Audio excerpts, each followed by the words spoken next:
Only 1 year passed between China's second nuclear test in 1965 and its first hydrogen bomb test in May 1966, a record for any nuclear power's rate of progress in developing such weapons. Moreover, on its first test of a hydrogen bomb, the Chinese military was able to drop the bomb from an aircraft, something the United States and Soviet Union had not been able to do for their first such tests. The sudden progress displayed by the Chinese alarmed many observers at the increasing speed of nuclear proliferation.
Luckily, the Chinese government decided not to match the pace of the arms race between the United States and the Soviet Union.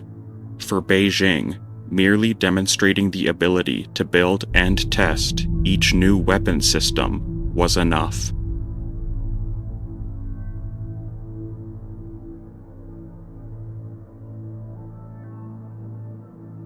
Underground nuclear tests lack the cinematic and horrifying majesty of atmospheric nuclear tests, but in some ways they have a frightening prestige all their own. The Cannikin test was the largest underground nuclear explosion conducted by the United States military, and involved placing a nuclear warhead over 1 mile into the earth on the remote Alaskan island of Amchitka. For the safety of the Pacific Rim and the environment, the device needed to be placed as deeply as possible before its test on November 6, 1971.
The Cannikin warhead detonated with an explosive yield 400 times greater than the nuclear bomb used at Hiroshima.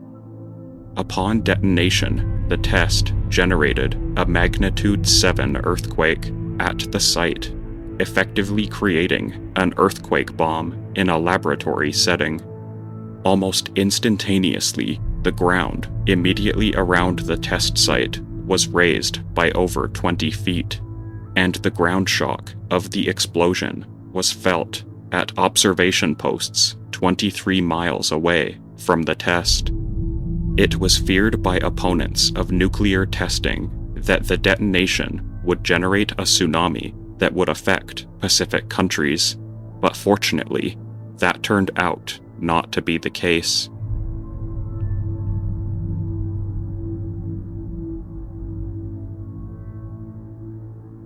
The event you're about to see was among the best-kept secrets in the history of nuclear weapons. The Nedelin incident occurred on October 24, 1960, when a Soviet intercontinental ballistic missile exploded on the launch pad. The extremely volatile liquid rocket fuel destroyed the missile and sprayed fire in all directions, likely killing hundreds of troops, officials, and scientists, including the director of the USSR's nuclear forces. A number of Soviet military servicemen and observers are seen running away from the burning plume of fuel, some of whom are engulfed in flames.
What makes the footage all the more haunting is that many of those who died did not perish immediately, and that the secret was confined to the Soviet military for decades to come. The sacrifice of the deceased was not made public until 1989, nearly 3 decades after the event.